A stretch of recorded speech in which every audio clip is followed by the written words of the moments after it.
Good morning, everyone. This is Dr. Rao. Sorry, I was missing yesterday because I had some work in the university and I had to go there, and I could not connect through the internet there because the university uh, area is difficult to connect. That area I went through. Anyway, here I am. I'm continuing my series on the inner resilience. Um, This is a very important topic for me and my colleagues because in healthcare, we had the highest burnout incidence, right? We always know that. So I want to pay some extra time for it. So I came on early, then at noon, half an hour early. That's when I'm kind of freed up. So uh, hopefully, you will see what I'm making make sense to you and really helps you to really incorporate it into your regular life. So, as I took up this issue of burnout for my colleagues, what was very evident to me was we had overwork for sure. Even with all the EMRs and everything, our work has gone up to the degree where we used to do one third of it in one shift. Now we're doing three times more. That is one thing that is causing problems for people to cope with the extra work and excessive work and repetitive work. And also, the work life support has dwindled because insurance companies and pharmacies are dictating the terms to the healthcare providers and also administrators in the hospital. It's more like a revenue driven, not human care driven, right? So that puts a lot of pressure on people who want to help the patient, but they are restricted from giving optimal care, right? You all know that. Okay, there is a problem with accessing the care, or problem with getting complete care, rationing of the care, and also really making you responsible, but tying your hands behind your back. That's what is happening to the physicians too. So excessive work and no support for the work life, and also they themselves don't know about the things they could do, like taking care of themselves, physically, but also mentally. This is where I think I kind of bring a lot of insights from the ancient wisdom. So to understand that we are not just bodies and minds, but we are that inner being. And watching that thought process from that angle of inner being, they call it Shakshi Bhuta, witnessing consciousness, right? And that is not introduced to many of the modern doctors, modern people, or entrepreneurs. So they go on thinking, and then getting really burned up by that, right? So that is something evident, right? So how do we handle our mind or our movement of thought? So all the meditations, all the mindfulness, and everything is oriented towards that. How can we be effective thinkers? But more than that, what people are looking at is how can I be a thinker all the time and without giving it enough understanding of how to use it, how to make your mind your friend, not your enemy. By persistent thinking, by information overload, by really thinking that, oh, I can think through anything. And this intellectual obsession, that is going out, and the sensory obsession that's going out is not allowing us to spend enough time inward. Look at what I'm thinking. Where are the reactions coming from? What are they doing to me? And all that. So people have become more excessive thinking, overthinking, or negative thinking. So thinking is a big part. We're going to pay attention to that. And also this reactivity for every small thing and big thing in the same way, like this is a danger. And that sympathetic overacting, overtone that is killing people literally. High blood pressure, heart attacks, strokes, mental fatigue, mental depressions, anxieties, all that because we don't understand what is our main faculty of thought, how powerful that is in really creating life for us, but also destroying our life, both physically, mentally, psychologically too. And the ancient culture of coming from awareness of all this, that awareness is really you, and not mind, not the thinking of the mind, but that should be used for external things. As far as inner being is concerned, thinking actually blocks it. Remove that. That's what we understand. It's as simple as that, being aware rather than thinking mode.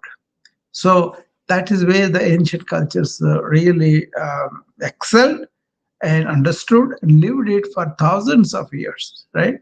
Somehow we thought, like science, everything is going outward, even for our inner mechanisms too. Science is good. It can point out things in an objective way, and we can correct things outward. Even that also, we don't use the science in the proper way, right? Because we are so bankrupt inside, so poor inside, we don't know how to use a good instrument that we have, right? So this is a question of understanding that. Okay, so think about it. A doctor, what he does, he is thinking from morning till evening. He's getting exhausted by it. He doesn't give a break. And he's also reacting to his surrounding stimuli, or the stimuli coming his own image and all that, right?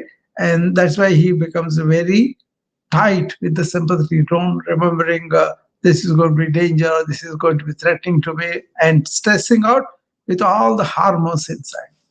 So thinking going on one side continuously, work is more, and you're not fit physically or mentally because you're not having enough time to eat, to sleep, and to exercise. Okay, and also you don't have good relationship with your family, and that breaks down. That causes more problems.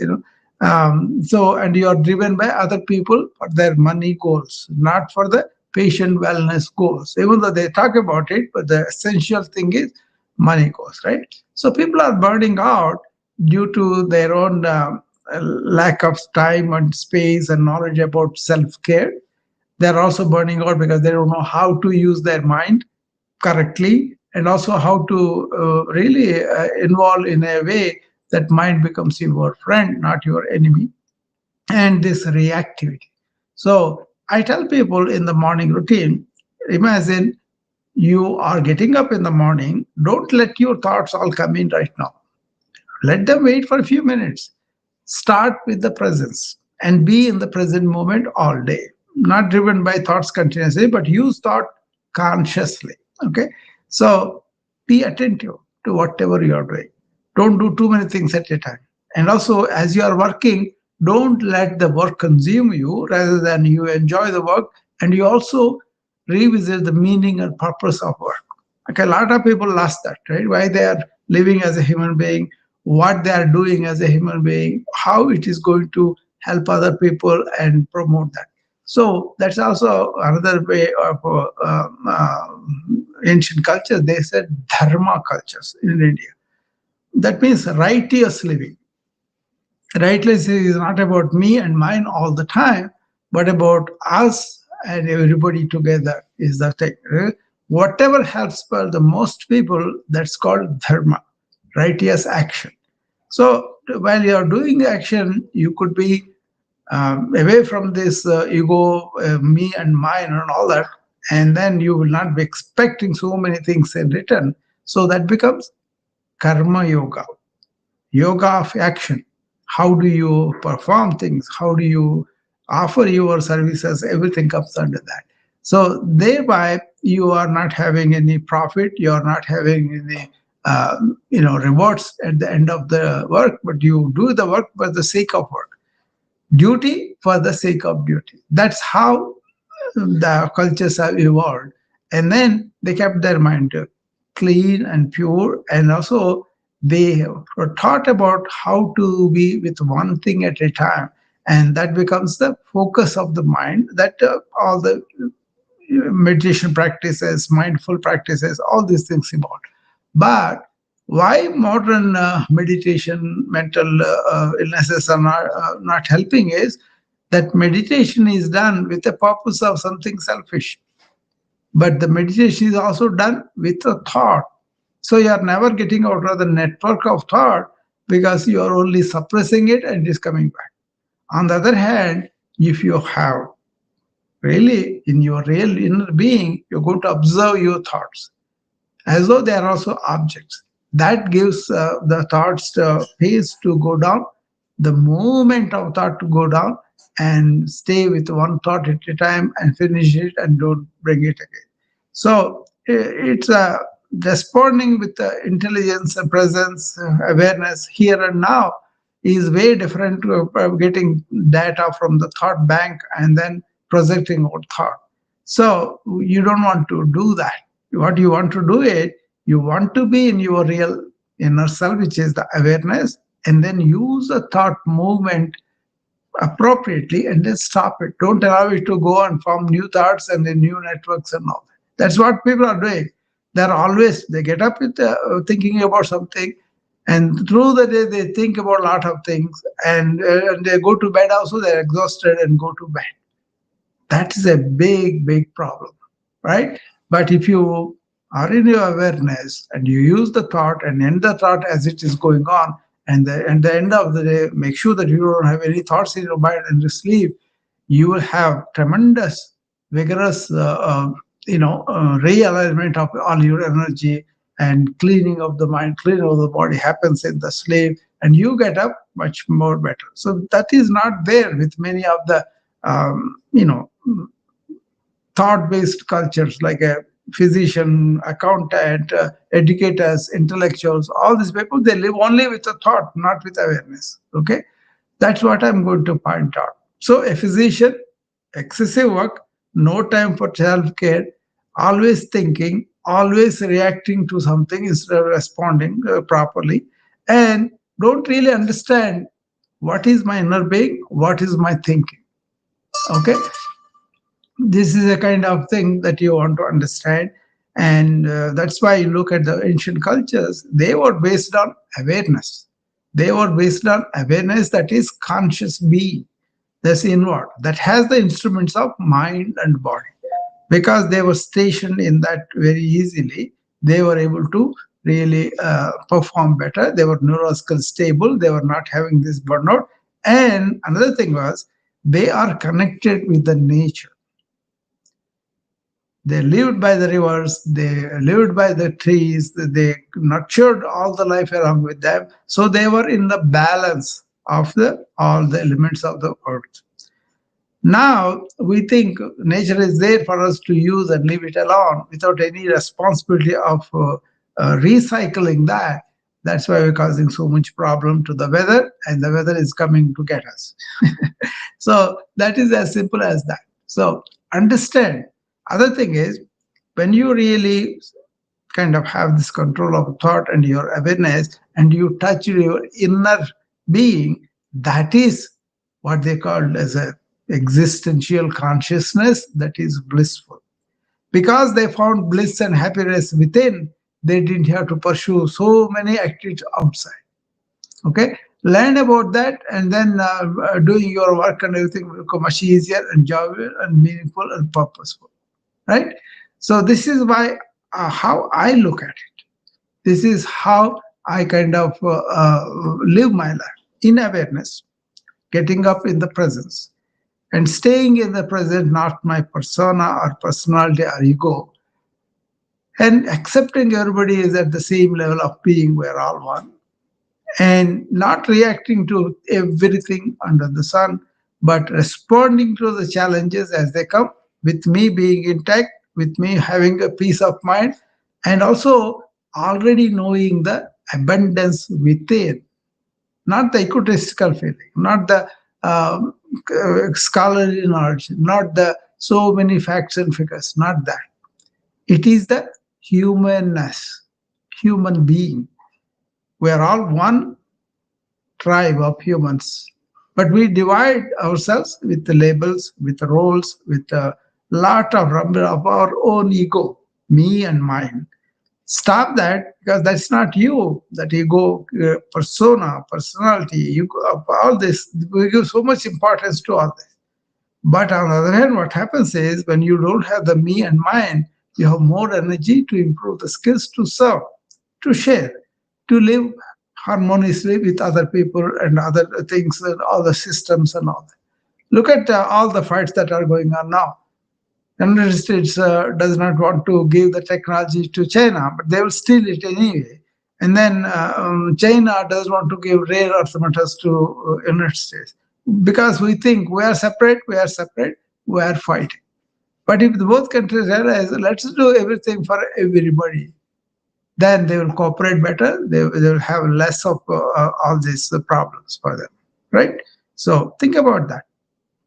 So ancients had this feeling of we are all one energy. Modern physics is saying that we are only one energy. They call that Vasudhaiva Kutumbakam in Sanskrit. All human beings, all living beings, including trees, including animals, are one family. When you approach like that, it becomes so much easier to relate to other people, to contribute to their life, to really share with things and all that. Then there won't be this kind of identification and this kind of clashes between the people. And then getting all the life going down for everybody. So they approach it like that. We are all one family. Then we have to go within to find our own happiness. And we should be harmonious with the surroundings, with the people, with everything. Okay. So that kind of attitude, once you cultivate, then you found your inner riches. Then you come out and work without being burned out by this excess information. Then you choose what is important for me. And then I use EMRs very effectively, and they drain my burden like anything. People don't spend like that. They look at the EMR as a EMR is electronic medical record. On the computer, we enter all the data, right? I looked at that as my friend, whereas other people look at that as though they are enemies. Okay, and they're increasing their work more and more by being resistant to it. Okay, that's one of the reasons why doctors are burning out. So I always tell them, use the technology as a tool, no more than a tool, but an effective tool, efficient tool. So, and somebody comes to me as a burnout, I ask them, where are you in your understanding? Do you think you are your body?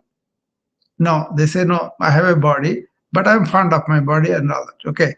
Do you think you have an energy body? Yes. Then do you think you are the thoughts? No, no, the thoughts happen to you. Then who are you? You are that awareness that is having this thought. Thoughts are happening in awareness. Like awareness is a big sky, clouds are going through it like that. Then do you think you are the knowledge that you accumulated, learned from somebody? Most of the people say, oh, I'm doctor, I'm so good in this subject, I learned it, all that. That's all your knowledge, that's not you, right? So that kind of thing really helps people to understand who they really are. And then that itself is the nature of our happiness, our peace, our serenity, and everything. So, human beings are having this special gift of looking back, looking front. But what we made that as our reality, not the present moment. Thereby, we miss the life as it is happening within us right now. So instead, you say, okay, I am having thoughts, I can use the thoughts. I don't let the thoughts take on their own life by cyclically returning back. So wash it off as you're thinking, moment to moment, think, act, and then wash it off. So that's the approach I take. Live in awareness, in attention, and also clean the mind at the end of the day. and be in life, but don't be engulfed by it. Like you are in the boat on the river of life. As you're going in through the river, you're piercing through it. You don't let the life's water come in and then sink your boat. Like that, all the activities, all the politics, all the gossip, everything that's going on, look at it from a distance, but don't let it engulf your mind. That's what people are doing, and that's why the information is too much and cutting into too much. Because if you have a main purpose or meaning, then you will be doing only that. But if you want to know everything under the sun, and if you want to know, allow all that information to stay with you and then stay there, and then that gives you a personality, and you think that is you, what you built up, you thinking you are. But what you are is not built, it's given to you. Understanding that, staying in our being, then you can see other person also the same. They may have a body, they may have a mind, they have thoughts, they have ego, they have personality, they have a knowledge and all. But that is all in their awareness happening. That awareness is them. All these are attributes of them. So don't identify people by their attributes. You can understand them, but don't identify. Then you can see them as another human being, our fellow human being in our tribe. Then you have a relationship that they are my brother or my human being.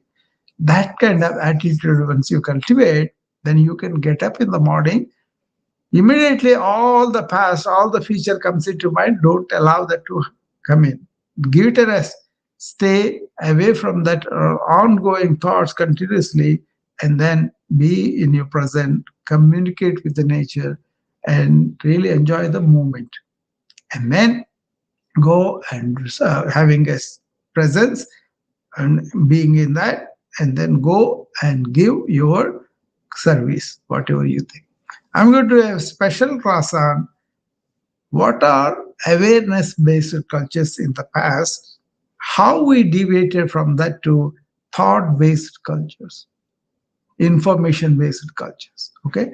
And then you can understand why ancients were serene, quiet, and stable in their approach to the life. And they contributed a lot to the life. But they lived a silent, serene, peaceful, happy life.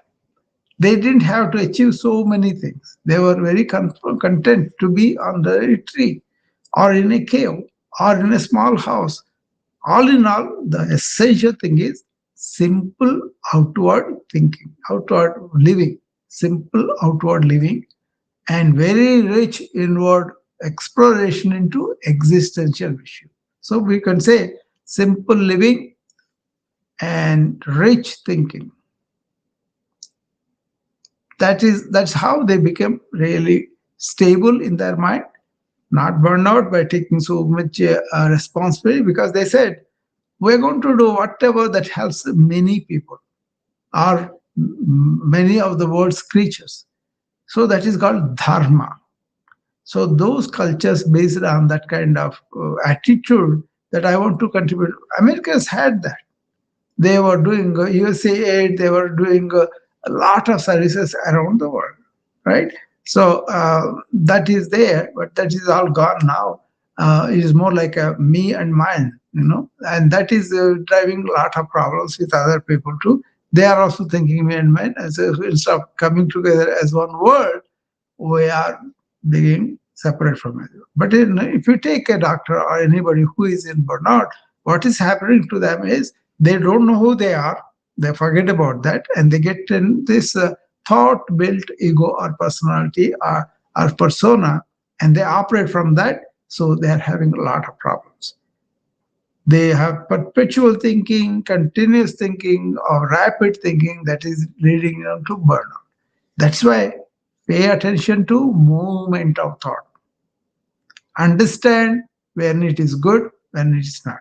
If you have a purpose in life, if you have a organized mind towards that purpose, and you are living like that, then you don't need all these outward things for which you expend a lot of energy, and lot of your inner called psychic energy, right?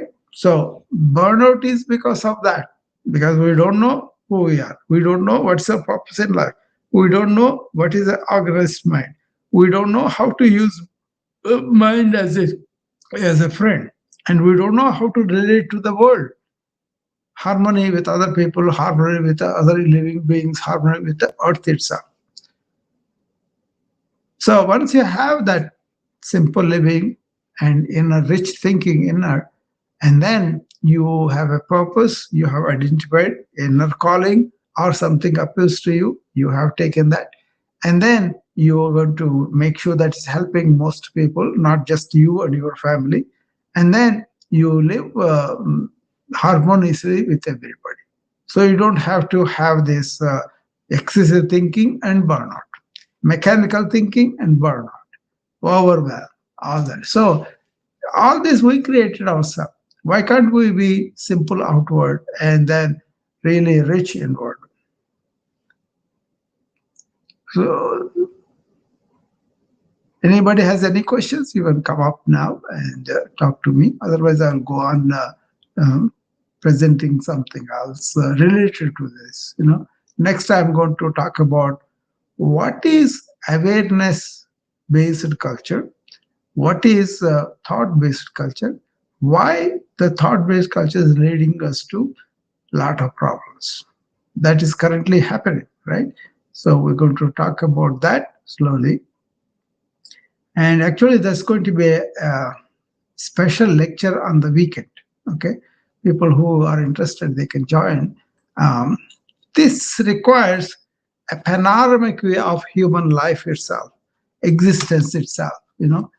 When cultures were based on just thought, they have led to all these problems.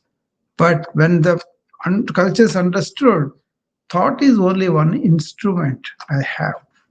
So let me not give it a paramount say. So they wanted to go from thought to awareness. And these cultures, awareness cultures, existed before. Okay.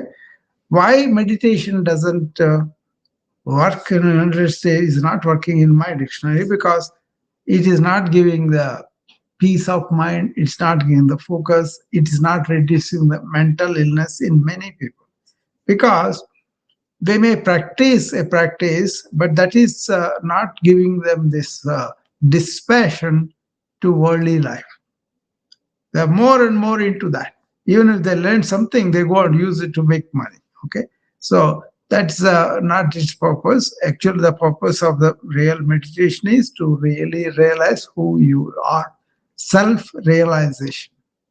Okay, but that can be done by modern people too. So let's look at from thought to awareness, awakening the inner civilization.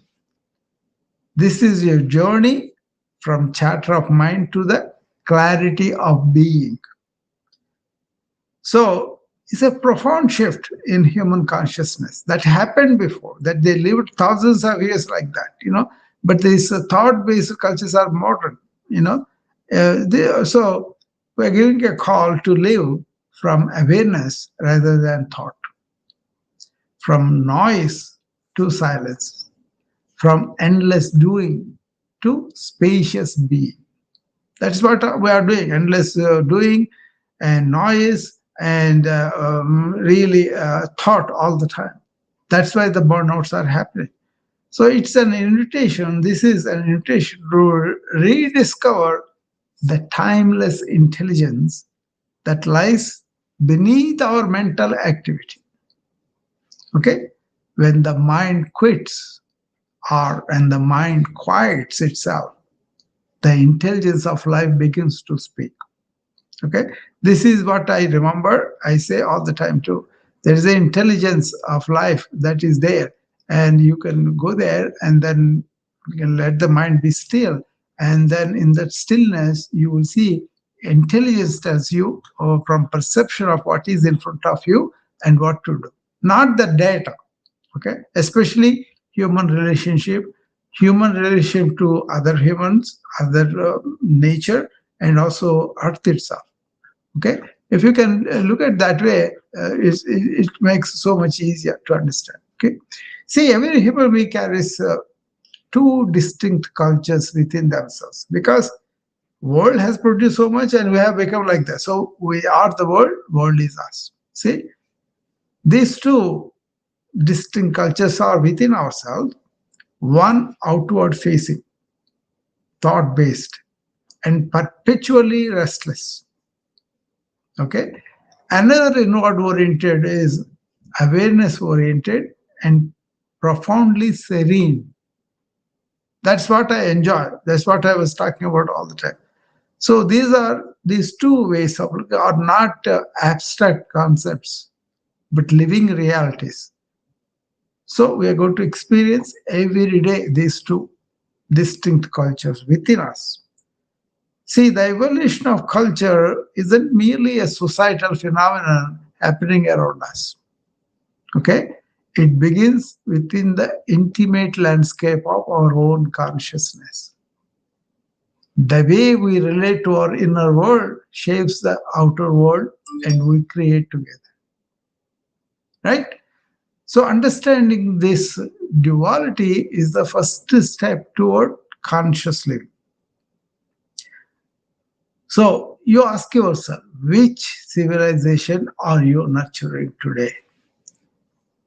Then you'll understand what you are doing, right? See, let's take the awareness oriented culture, the sky of being. The sky, like the inner being or divinity, is all around us in us too. Okay. So, if you imagine a culture rooted not in restless activity, but in conscious presence, this is the awareness oriented way of life. Conscious presence. Okay. Consciously think, consciously and thinking. All that comes from the presence. Ancient, they have this thing in ancient times, but that is needed urgently for us in this modern world. This consciousness or silent conscious being that represent the spacious sky that hold all experience without being disturbed by it. So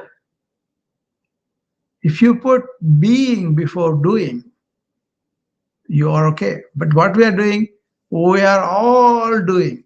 We never reflect on what is our inner self, what is our being, what is a human being. We don't do that. So if you have action arising from stillness rather than agitation, that's what I'm talking about. Movement of thought, really understanding and observing as an object. When we act from a place of inner peace, that is the compass we want. Our work becomes effortless and aligns with life's natural flow. From a place of inner peace, that means no agitation in the mind. That means no reactivity for everything. You react for the chief important purpose and uh, aim of your life. And also, you act, that's the inner silence. Okay. Now, because the agitation or the data is not there, you're going to perceive things as they presented to you, not outward life, inward life. Okay. So we learn to see actually what is. Is this fear out of my own concern, or is that really dangerous?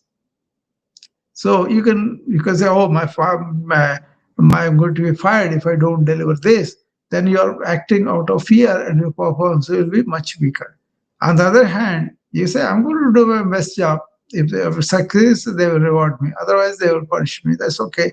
So that's a perceiving what is in front of you as it is, instead of your own imagined fears and anxieties and all. So whatever you work, you give it all by giving your complete attention. That's all. You are not concerned about the goals or profits. That is what the Western mind created havoc in the world. Focusing on goals, focusing on profits, but not really be in the present when you're doing something. Automatically, things will come. You can learn from it. If you fail, you can learn from it and you can improve. So, second thing is, first one is being before doing. Go and do stuff, but once identify your being and stay there. And the second thing is use perception of looking at things without any distortion and then really going over the projection. So don't act from the projection, but from the perception of what you are seeing. Okay? And then you want to celebrate your silence. Okay? If you can, really, silence is not just emptiness, but it is fullness. See, the fertile womb from which all wisdom emerges, the silence, cosmic silence. It is valued as the source of creativity and insight. So, core values are what is truth, what is consciousness, and what is bliss. So, in this awareness oriented culture, there is more being, more perception, and more of silence. So they deal with the truth and they deal with the consciousness, which is beyond body and mind, and also bliss that comes out of quietness of the mind. In this culture, intuition guides, intellect follows. Right now, intellectuals think they know everything through intellect. No. If you are intuitive about what is happening, what you see, what you perceive, and all that, then your intuition is guiding your intellect, and then you can use the intellect knowledge and use it. But if you miss completely being intuitive, that's when the burnout is happening. A doctor knows that he's there just to serve the patients and release the suffering. If that is valuable to him, that's the only thing that's valuable to him. Why does he have to suffer anything? You go and serve to the best of your ability and give you all, and then let it uh, take hold. See, it is the heart's wisdom that leads, and the mind serves as a faithful instrument rather than a demanding master. Because modern culture has evolved into a thought being the demanding master and taking over, people are getting overwhelmed mechanically. They are kind of thinking, and then they go out of the mind goes away. It doesn't have any heart behind it. But the heartful cultures are those awareness oriented cultures of yesteryear. This was shown to us by many ancients. Okay, if you can look at that, then you'll understand. Okay, now let's see what is happening when we forgot about intuitive based, awareness based cultures. We are in the thought based culture. This is about becoming, clouds of becoming. Okay, so if you look at the thought based culture and compare it or contrast with the awareness based culture, what is dominating modern civilization is this thought based culture. See, you have clouds obscuring the sky, like the thoughts are obscuring your real self shining, the self of sun. So, this way of living keeps completely, perpetually in motion. The thoughts going on, never arriving anywhere, always becoming. You want to become something, like that. So, it is characterized by a fundamental forgetting of our deeper nature. That is ancient cultures pointed out. Avidya kama karma, Shankaracharya said. Your ignorance is leading to actions that are not good for you. So, in this culture, doing, doing stuff, either physical, mental, all the time, endless motion without rest becomes the norm in this culture. So, we are trapped in that constant activity. It's a very big deal for us to take a few minutes in the morning, few minutes in the evening, just to sit by us, not going to the screen of TV or anything, and just by us and enjoy our inner bliss. It's unheard of, lot of people. So we are trapped in that constant activity. We think we will have worth coming out from productivity alone. That is the problem with the intellectuals. That is the problem with the modern man. They feel stillness is a failure. No, stillness is really rejuvenates you. And there is so much noise, people mistake think that is a comfort because silence rather feels uncomfortable for them and even threatening because we have to move, we have to do something. We feel every moment with a distraction, screens, sounds, stimulation, anything to avoid encountering our inner silent self. Okay? And we compare, comparing us over perception. You don't want to see something as it is. You want to compare it to something you already know or something you may know.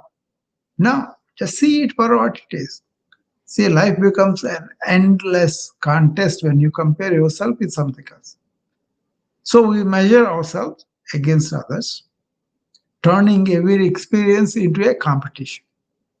Okay, even here also, how many people think I'm competition to them because I'm talking about facts of life, but they think I'm competing for some business. No, I'm already happy. Why should I compete with somebody else? I will do what I can do. The joy of simply being alive, that gets lost in the race. I said several times, I'm very happy, contented because I'm born as a human being and enjoy being alive and enjoying it. Okay. And then we worship external success, right? That is the American way they think. Is that really outward achievement replacing inward peace? How many people say that um, I'm going to make this much money, this many, all everything is like that. You make so much money, you will be happy, you will be peace. But then you can see that they are not. Say we chase positions, status, and recognition while neglecting the inner yearnings for meaning and connection. See, if you go and see a baseball game, you have pleasure, but that is transient, it goes away.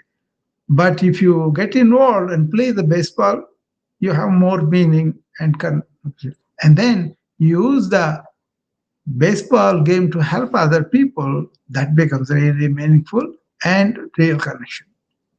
So, perhaps most significantly, thought mistakes itself for intelligence. The mind becomes convinced it is the master when it is designed to be your servant of something far greater within. This is where passion was taken mistaken. People think, oh, I want to play this well, I want to achieve this status and all that. That's why I'm so passionate about it. What says dharma? I'm passionate about something that is going to help most people. And then you don't have to go to the fluctuations of aiming something, it doesn't come, you get disappointed. No, you do your best for the common good, and you do the best that helps the most people, most living beings. And then because you did your effort, you are happy. You are not concerned about the profits or results. So this is in Bhagavad Gita, they said, Karmanyavadikaraste ma phaleshu kadachana. That is the action yoga. When you do the action, be attentive, be focused, be completely with the process, what you are doing. And then you're not having the worry of rewards or profits down the line. You are only concerned about your complete absorption, complete dedication, complete involvement in what you are doing. You can think about what you want to do, but then you have process for that. Then when you're doing the process, don't keep your rewards in the mind. That is what the Western culture does. That's where the consumer culture is. That is where we saw so much of inequality, poverty, so much of suffering, so much of burnout. Even the doctors, everybody had a lot of money, lot of degrees, a lot of fame, but they find themselves inwardly empty, no meaning, no purpose. That's when they feel, I don't have any meaning in my life. That's when they feel they are burned out. And they come because of it. But the ancients said, Dharmartha Kama Moksha. These are the four ways human beings can live. They have to live by the righteous action anyway, and they have to do some livelihood. That's okay. But thinking livelihood making thing is the only one, that's the problem. You live not to just to live, you live for a deeper connection, deeper purpose, right? So if you live only for creating wealth, that becomes meaningless. And if you live only for your desires fulfilled, that also is a diminishing return. A demonic a treadmill you get on, you go on like a rat race, and it doesn't lead you anywhere. You're right there. What is important is understanding the mind and getting relief from it and making it a servant. That is they call moksha, liberation, freedom. From what? From your own mind. So I hope I made it easy for you guys to understand that. So the thought mistaking itself for intelligence is a big deal, right? So that is something you want to understand. What is intelligence? What is when you really understand the chatter of the mind and let it subside, then your own innate intelligence comes out. That's why they said, be still and know God. You are the awareness, which is the God itself. You are that force which is everywhere. So bring your being before doing. Action, it arises from stillness rather than agitation of thought. When we act from a place of inner peace, that is the compass I'm talking about. That is the key I'm talking about. That will not subside all the storms outside, but that will allow you to navigate through them with intelligence. That inner peace that comes when you understand what is true meditation, what is awareness, how you can stay there, alert, intelligent, but not agitated. Then you can perform better in a job too. This is aligned with the life's natural forces, that intelligence. And the perception over projection. Don't think something and project and go after it. Look at what is the challenge in front of you, completely understand it and respond, not from the data, from your own innate capacities. And silence, celebrate it. Okay? So in this awareness-based culture, intuition guides while intellect follows. You are not even intuition oriented. You don't know what it is. You never feel because you say things, but you don't feel the feeling behind it. See, the heart's wisdom leads, and the mind serves as a faithful instrument rather than a demanding master. Okay, this is what I always talk about to people.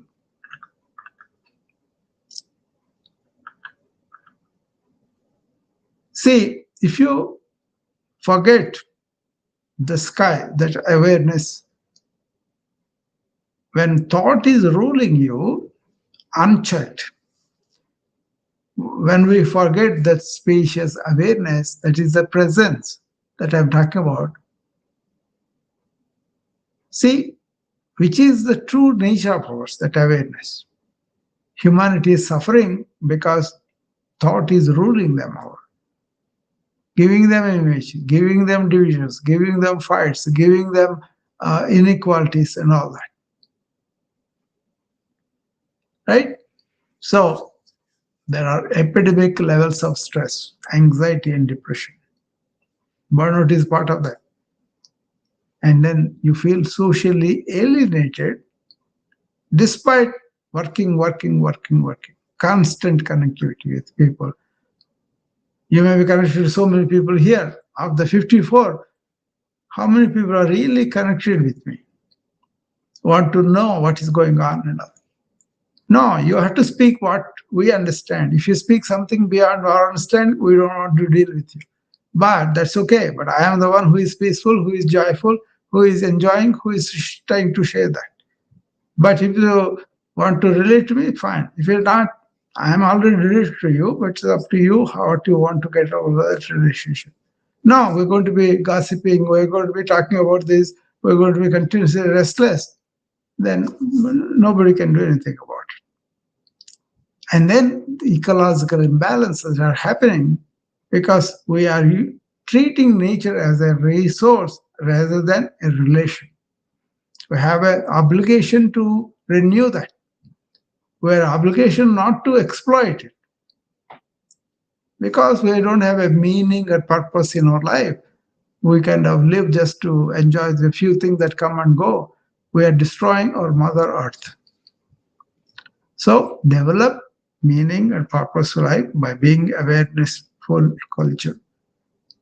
And then in this culture, chronic dissatisfaction despite material abundance or lack of resources for many people, wasteful abundance to so many people. And even then, that doesn't fulfill their heart. So we become gods unaware of the sky that is holding us. Temporary forms that have forgotten the eternal spaciousness from which we emerge. This forgetting is the root crisis of our age. That's why turn inward, know yourself is the mantra from the ancients, which I adopted. So that it becomes Atmano Mokshardham Jagat Hitaya Cha. First, know yourself, who you really are. Then go and work for the welfare of the everybody. So understand your mental activity is the root cause of this. So use the mental activity for proper, and then be away from it, out of it, into your awareness self, which you are, when you don't need to use that activity for some purpose. That's what I do. Present moment awareness means living in that means each thought comes and then each thought let go. You don't want to hang on to it. You don't want to make it build up a network. Okay. And then you get caught, then you are suffering because of it. Most of the burnout people are burning out because of the activity of the mind. They don't understand. They let it go mechanically, build their own networks, come back. They're called samskaras. And then what you lived, what you have done is gone long time ago, but you bring it back and then you live it and you fall out of the presence. You fall out of the presence and you are involved in the mental activity. It's supposed to be what it is. Suppose you have eaten a good breakfast this morning, you enjoyed it and then you put it, but then you make a desire of having that food again, desire of all the pressure that was there. You should be enjoying at the time and then done with it. Why do you carry it as a preference by your personality? That is where the problem is. Got it? So anybody wants to come and add anything, just tell me whether you relate to this or you understand or you just want to stay there and then don't want to involve yourself. That's not my loss really, because I'm happy I'm sharing it. But if you are understood and you have the similar thing you want to tell me or maybe something in this doubtful, you can come up and talk to me.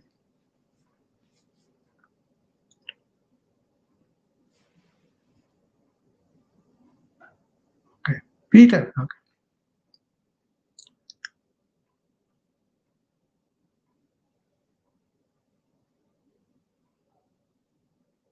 What happened, Peter? Oh, he says, want to try again?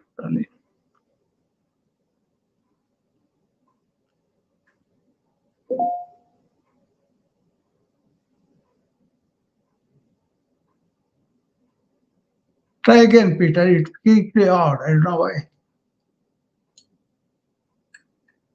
Yeah. Hopefully, this will work this time. Hey, gosh,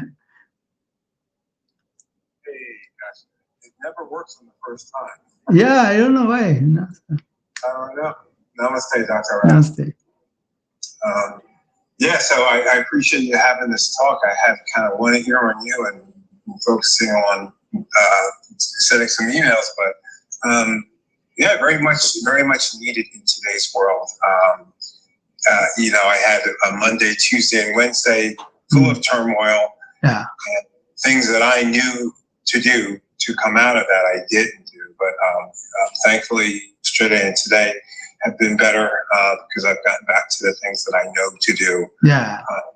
My mind. But yeah, on Monday, Tuesday, and Wednesday, my thoughts were the boss, and they just ran me through so much chaos, and I just allowed it to run free. So I think it's the important what you're talking about, and that you continue to talk about it because, man.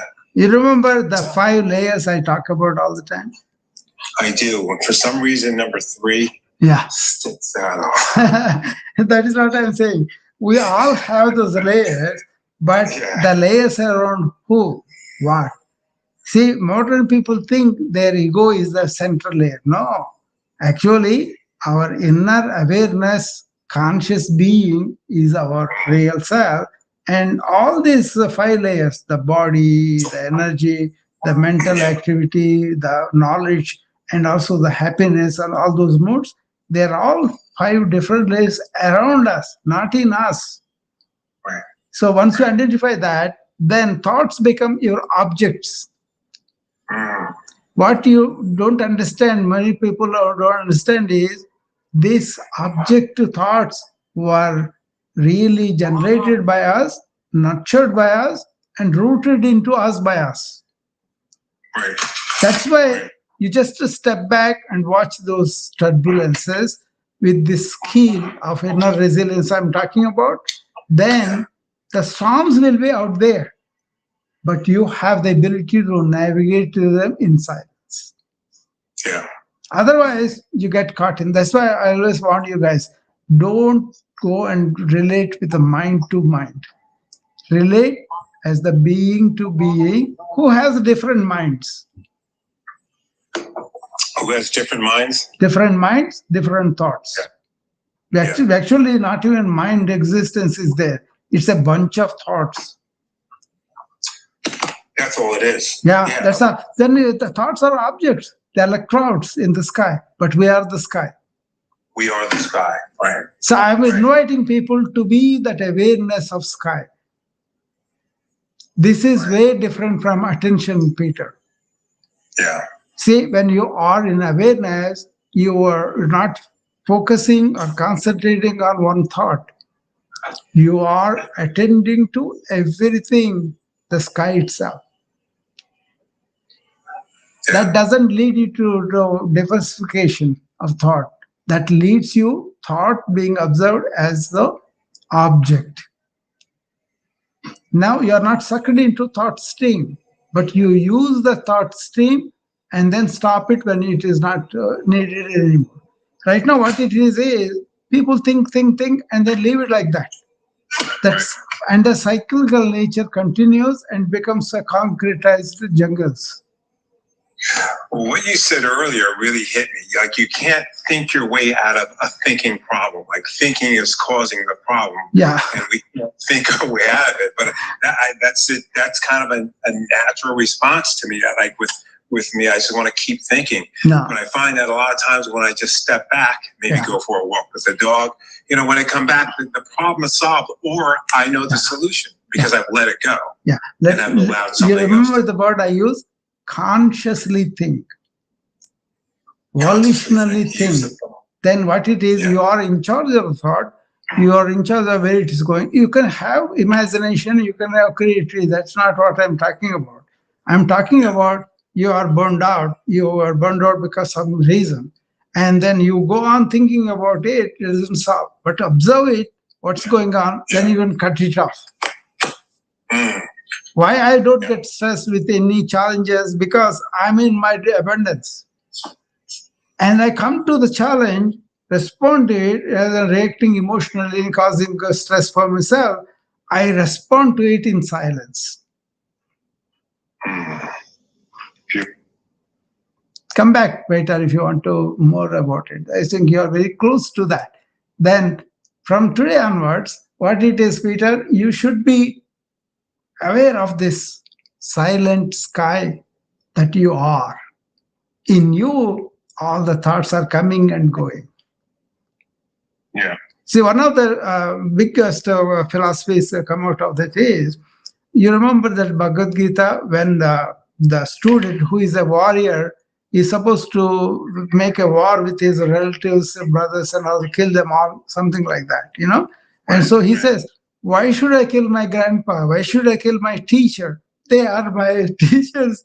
They taught me everything. What should I do with this money that comes out of it? Why should I do it? Then he tells him, see, this attachment to your relationship, the other things all come and go. But what is right in the world, you have to protect as a king. You are fighting their unrighteousness, not them. Right. So any attachments that come to you, anything that comes to you in the modern man, also it applies. We attach ourselves to the results. Don't do that. Let it go and do your job. Yeah. Then what happens, you don't have this affiliation to the afflicted to our likes, our desires, our things and all that. That is free from that. You are really not in the mind, but you are in the spacious awareness. That's beautiful. That's beautiful. Wow. Otherwise, use this like this. I am the spacious sky. In me, clouds of thought, like clouds are happening and they come and go. Why do I have to hold on to it? That's the mistake we do. We think, oh, this thought is good, so let me hold on to it. This thought is bad, let me resist it. But resistance also we hold on to it anyway. It's holding on to it. Yeah, resistance is you think it's not, but yeah. In your drug addiction, you're for example, yeah, in your drug addiction treatment, what do you tell them? Well, don't hold on to the euphoria or pleasure, whatever you think that's coming out of it, but that is leading to more problems down the line. They like that, you don't have a drug. Other things are the same thing we are doing. Yeah, that makes sense. Makes a lot of sense. That makes a lot of sense, actually. Yeah. No, take a doctors. Why do they come? They come because they are having overwork. They don't have time to take care of themselves. They have to think all the time. Okay, and they are reacting to lack of respect, lack of funds, lack of independence, all those things, because they think they are so important, everything should be given to them. Right? So having this excessive thinking mind, reactive mind, and really possessive mind, they are burning out. They're burning out. Now, what I do is return them back to the purpose by which they took doctor. Returning back to all these privileges that have within themselves, they don't depend on anybody else. And also really understand your instrument carefully and maintain them, body, mind, everything. This is what I do with the comprehensive self-care, but returning them back to their own inner self that can realize the purpose that they had in life, meaning in their life. And then they go back with the gutso and also manage their instruments better.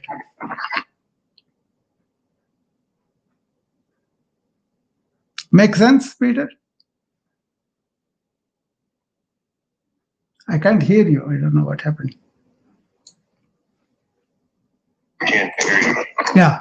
Can you hear me? Yeah, now I can hear you. Yeah, I was saying there's just so much suffering in continuous consecutive thought. Yeah. It just really is.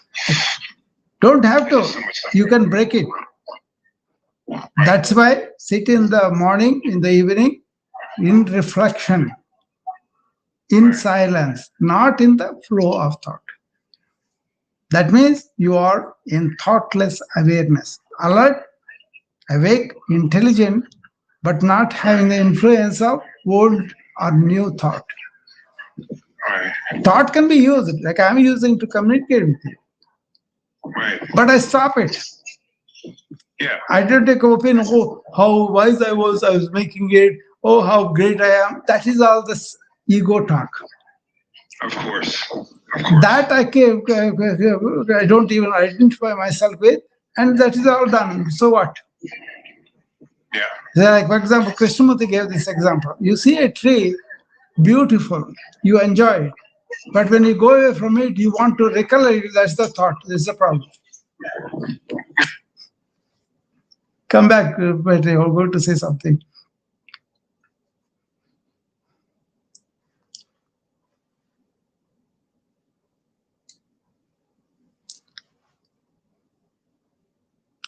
If you can remember that analogy, it's easier to identify when you are thought, when you are not. So when you are not in thought and looking at the beauty of the tree, you are enjoying it. Right? When you make it a memory, want to continue, that becomes the thought. Yeah. That you is. Know what that reminds me of? Yeah. That reminds me of like when say things are not going so great, and all of a sudden I just step away from something, and I just want to daydream. I want to think about just something that you're just trying to escape. That's still continuous thought, and it's really. What? No, stop there. What does it tell you that? It tells me that I'm still escaping. No, you. When you had the creative need, creative thing that happened, it happened in silence. I'm in a bad area. Could you repeat that? Yeah. I'm so sorry. See, what you're thinking, answer doesn't come. Then suddenly you go away from it, you're silent from it. In that silence, this insight happened. Right. That is creative. So creativity happens when you keep your mind quiet. Right. In silence. Many of the scientists will tell you it came out just like that inside. But they were exercising on that particular thing. But in noise, it did not happen. But when they were silent, this thing happened. So what it is all that need to know is already in the creation.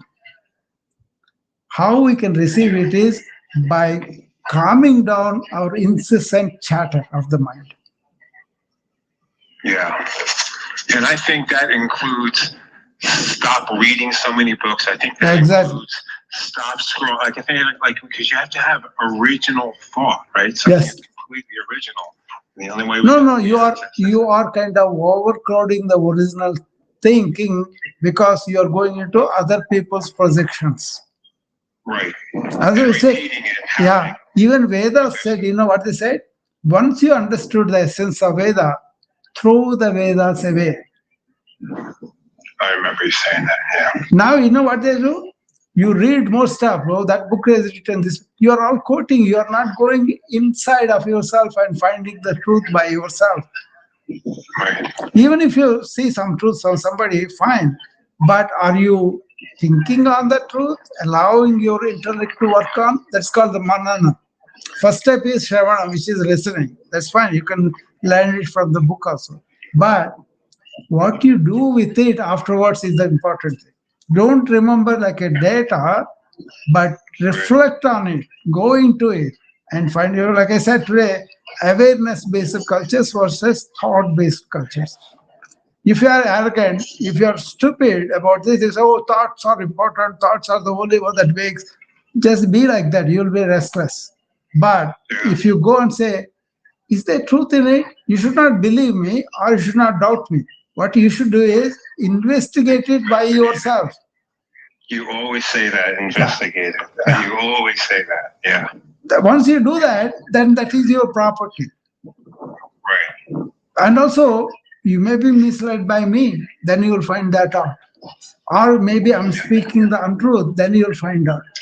But the way power is to, these are inward, that's what is not happening in this meditation, mindfulness, still mind is restlessness. Right. Whereas I am saying, I am in that peaceful self, don't have to do meditation. You don't have to do it. Yeah, no. I know that. I'm always in awareness, meditative awareness. That's beautiful. So it's a state, Peter. It's not something you want to be chattering state or you want to be silent state. Silent. Yeah, that is we have as human beings. All of us have that. Yeah. I caught it. You did not catch it. That's all. There is nothing big deal about the ego about it. Ego not there happens. Ego is there, it don't happen, ever happen. Right. And it's our most natural state. It's our original Yes. state. It's on the tip of our nose, they said. Yeah. It is the closest thing to us. Actually, it is us. It is us. That is why they said, turn inward and realize who you are. Yeah. And then Be, go and work for the welfare of the world. be still and know that I am. God. The God is within you. Yeah. So, suffering is not needed. Suffering is lots of time because of our ignorance. That's why in the Sanskrit prayer they say, Asatoma Satgamaya, Tamasoma Jyotirgamaya, Mrityorma Amritam Gamaya. What it means is, lead me from unreality to reality, lead me from ignorance to light of knowledge, and lead me from mortality to immortality. What is immortal is this inner indweller, inner being, inner awareness that never goes anywhere. Okay? And having that knowledge leads to our real reality. That's it. The prayer goes from unreality to reality, from ignorance to knowledge of light, and really lead me from mortality, which is body and mind complex, to immortality, which is our indweller always being immortal. Okay.